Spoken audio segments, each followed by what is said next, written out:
Menulis itu selalu kita akan berhadapan dengan dua sisi. Jadi ada sisi. Jangan kita pikir menulis itu selalu lahir lewat proses. Jangan sampai nanti mahasiswa bilang ke ketua prodinya, "Ana mungkin Pak mahasiswa itu mulai. Pak Prodi hari ini sudah bisa bilang, kalian Pak Sulaiman." Jadi saya sudah mulai menulis di Serambi itu sejak di semester 1 kuliah. Jadi kalau ada mahasiswa, nggak mungkin menembus Serambi Pak, opini di Serambi itu kan penulisnya ini. Pak Ketua Prodi nanti bisa tunjuk. Nah Pak yang kali utama.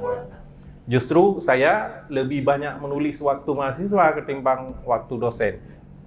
Di mahasiswa itu selama 6 tahun, itu mungkin ada sekitar 300-an opini. Itu yang jumlahnya, saya sudah 18 tahun usia dosen sekarang, itu cuman baru puluhan. Nah, itu tingkat ininya. Yang kedua, kita nanti menggugat. Nggak mungkin Pak dosen kita tulis buku waktu mahasiswa. Jadi Pak Ketua Prodi juga bisa tunjukkan, ada Pak Sulaiman yang sudah menulis buku sejak semester 3. Masih ada buku itu? Ya, jadi salah satu karya Terelie itu saya dapat. Tiba-tiba ketika saya baca itu di halaman 23 itu dapat. Dia dicerita, dia kisah si Sintong ini, dia kerja, kalau menurut si novel ini, cerita dia itu di toko buku samping UI, walaupun di novel tidak dicerita di samping kampus. Kalau Anda pernah ke UI, begitu turun kereta, itu langsung berhadapan dengan buku-buku yang banyak. Dia juga punya buku di Senen. Kalau Anda ke Jakarta, Anda ke Senen, Anda lihat buku yang pertama di situ buku-buku sedikit rusak, dia akan dijual dengan harga sangat miring. Atau buku-buku bajakan. Buku bajakan itu diproduksi oleh bukan yang berhak.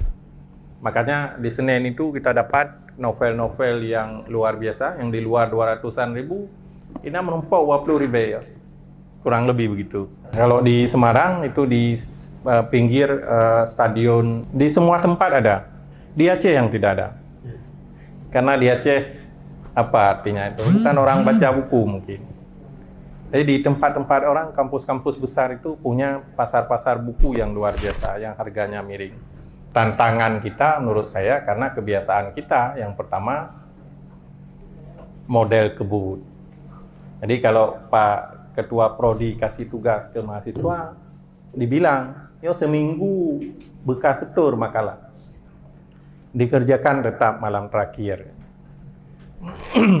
Yang kedua, kita selalu merasa kekuatan waktu kepepet itu, kita bayangkan ketika kita dikejar anjing, kita bisa lompat pagar. Nah, kita bayangkan di malam terakhir itu kita bisa selesaikan semuanya. Makanya kita gunakan kekuatan itu. Padahal kita sadari dari awal itu bukan kekuatan yang baik. Menulis skripsi, kalau dia ditagih oleh pembimbing, apakah nak bimbingan? Baru kita mulai kerjakan, kita sadar betul kerja yang begitu itu nggak baik. Tapi entahlah, realitasnya terjadi. Ya. Kemudian kita harus pahami korelasi antara mental dengan fisik. Fisik itu selalu akan berpengaruh ke mental, ke psikologi. Tidak mungkin kita tidak persiapkan fisik ketika kita mau mengeluarkan hal-hal yang sangat penting yang tadi. Skripsi kan sangat penting. Maka idealnya kita harus persiapkan diri dengan baik, fisik dengan baik. Jadi itu ingat, kalau kita sering begadang, nggak mungkin skripsi itu selesai. Yang keempat, rencana. Jadi makanya dalam penulisan skripsi pun nggak mungkin tanpa rencana. Maka kalau Sintong tadi dimarahi oleh Pak Dekan Sastra dibilang, masa sudah 2 tahun satu lembar saja nggak bergeser? Kalau kita bayangkan skripsi minimal itu 50 halaman di 60 kalau di Fakultas Hukum itu 50 halaman. Kalau di sini 60 halaman. Kalau Anda bayangkan buat rencananya setengah halaman per hari, maka butuh 120 halaman, berapa? 120 hari, 4 bulan. Nah, ini kalau berbicara skripsi nanti bertahun-tahun, kita tulis apa itu kan? Jadi rencana itu menjadi penting. Nah, ini tantangan, saya mulai dari belakang, kita sekarang ke depan. Ini yang sedang saya kembangkan di penulisan. Ada beberapa buku saya yang terkait dengan konsep menulis. Ini saya kira kalau Anda buka Google, ini bisa diambil. Ada naskahnya, ada file yang tersedia utuh buku ini. Anda mungkin bisa menggunakan untuk membantu proses penulisan.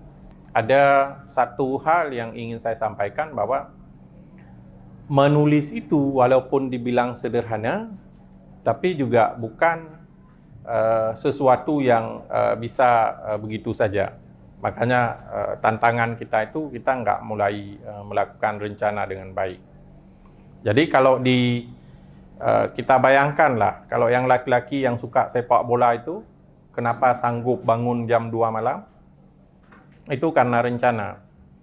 Kenapa kita hidupkan alarm di HP jam 3 malam? Kita bayangkan entah apa HP itu bunyi jam 3 malam. Kita terbangun, tapi terbangunnya hanya untuk mematikan alarm, terus tidur lagi. Kenapa? Kita nggak rencana apapun untuk melakukan apa yang akan kita lakukan di malam.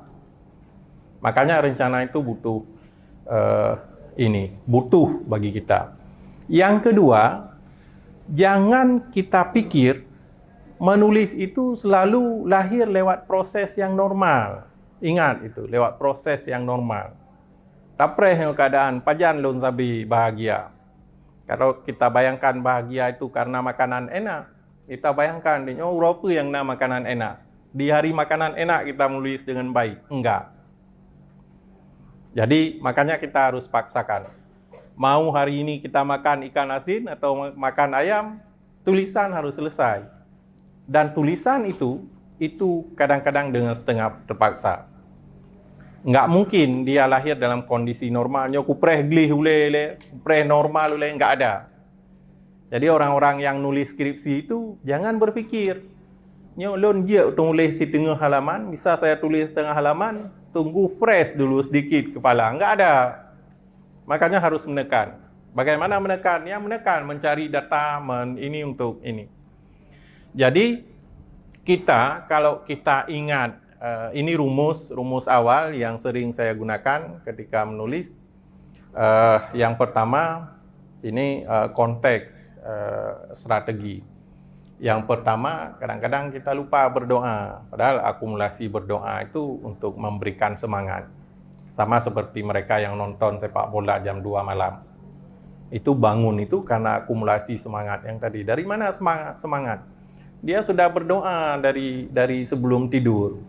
Nyobaik ku beda poduan karena main bola Barca dan Madrid misalnya kan.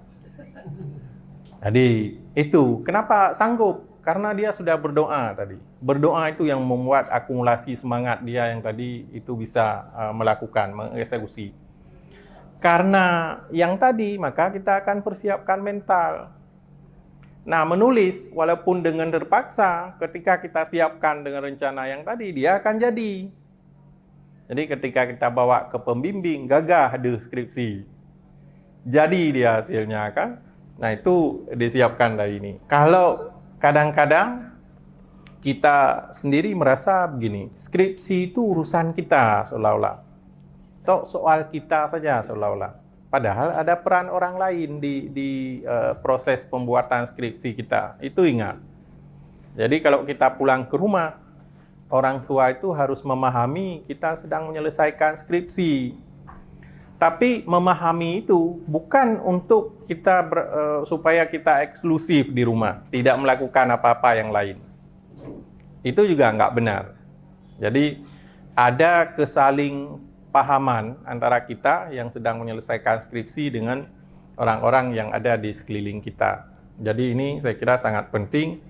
Kemudian tanpa kita sadari kekuatan-kekuatan ganda itu tetap ada, tapi kekuatan ganda itu di-manage, jangan digunakan. Jadi kalau kita punya kemampuan tiba-tiba mampu meloncat pagar ketika jumpa anjing, nah kekuatan ini yang kita bawa untuk menulis skripsi. Kekuatan ganda itu yang kita gunakan untuk menyelesaikan skripsi kita. Kita semua punya kekuatan ganda itu. Nah, akumulasi itu yang kita gunakan untuk menyelesaikan skripsi. Ada saat-saat tertentu itu kita memiliki stamina lebih baik. Maka idealnya ketika stamina kita bagus, maka kita menyelesaikan lebih dari setengah halaman. Baik sampai karena orangnya tengah mangatbu, kita beranggapan yang tadi ininya. Jadi kalau mampu 2 halaman ya garap 2 halaman, 3 halaman. Jangan di kondisi yang tidak enak badan pun kita segitu ininya, ketika enak badan juga segitu jumlah halamannya. Nah, ini rumus ilmiah. Rumus ilmiah itu saya kira kita bisa lihat nanti di bahan-bahan, di teori-teori, di buku-buku yang menjelaskan yang maksud rumus ilmiah itu apa. Jadi skripsi itu sebagai produk ilmiah, maka rumusnya sebenarnya ini. Jadi dia ditulis dengan sistematis, sesuai akal penalaran. Penalaran menurut apa? Menurut prodi kita. Karena menurut prodi kita, cara menalar pasti mungkin akan berbeda nanti dengan cara nalar orang hukum. Jadi ini rumus. Jadi dengan rumus kita. Kemudian objektif. Objektif juga menurut kita, menurut ilmu kita. Bukan menurut ilmu orang lain. Kemudian dengan argumentasi teori yang sahih, relevan.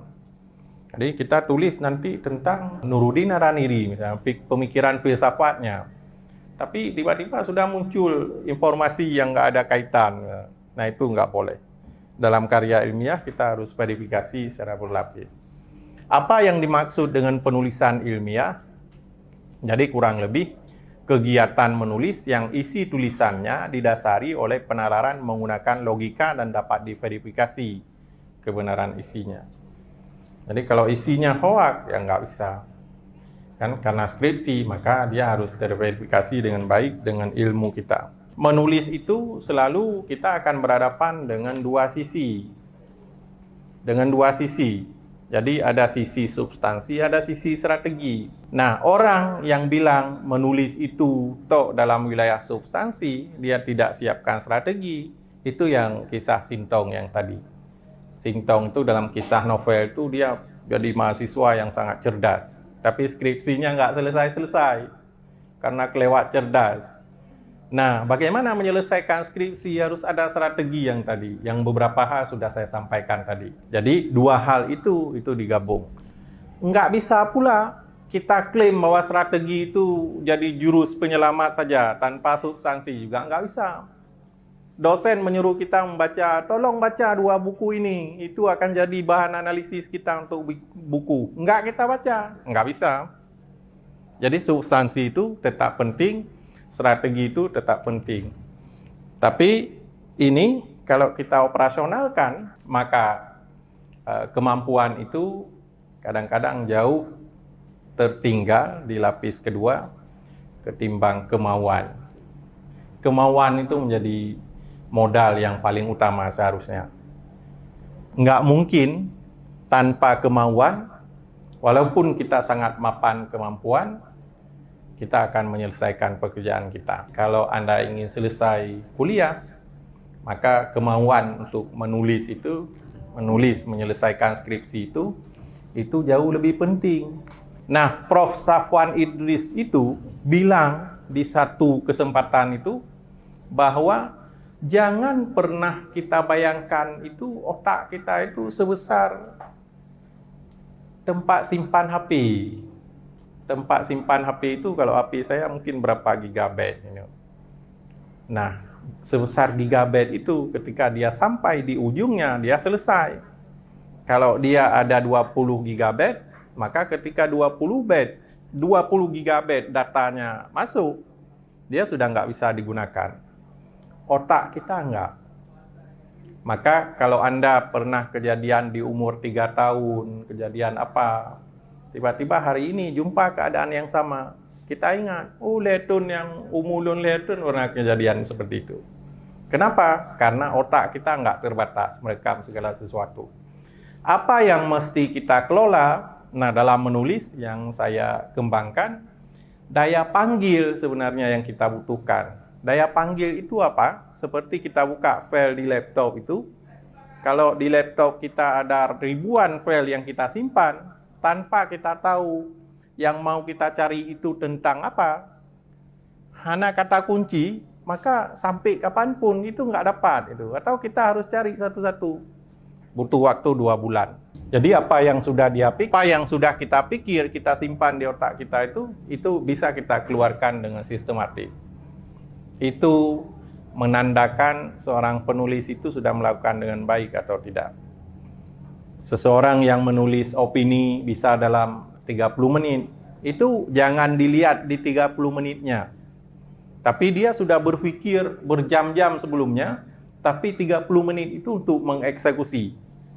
Mengeksekusi itu ketika dia tulis, dia sudah rangkai di pikirannya itu, ini mulai dari latar belakang ini, masalah ini, saya gunakan kerangka pikir ini, bahasannya begini. Nah itu yang dia sudah susun dengan baik. Nah itu yang tidak kita lakukan selama ini.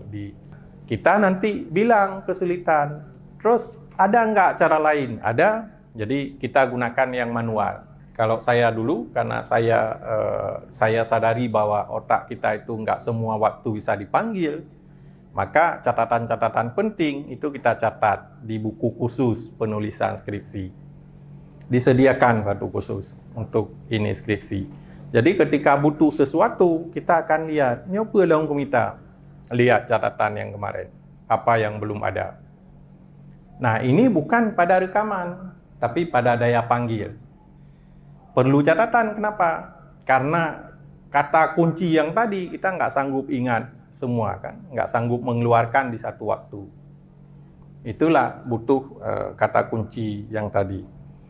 Itu kurang lebih strategi yang barangkali akan sangat ini bagi kita. Nah, pengalaman saya selama ini ketika kuliah, nanti Anda tanya, kok Pak Sulaiman bisa menyelesaikan setahun sampai 6 buku, 7 buku? Kalau digunakan rencana-rencana pemilihan, mengkotak-kotak pikiran yang tadi, nah itu sebenarnya bisa dieksekusi dengan baik. Ini kurang lebih Pak Muhammad yang bisa saya jelaskan. Nanti kita bisa berdiskusi lebih lanjut tentang hal ini. Terima kasih. Assalamualaikum warahmatullahi wabarakatuh. Jika video ini bermanfaat untuk Anda, silakan subscribe, like, dan nyalakan loncengnya.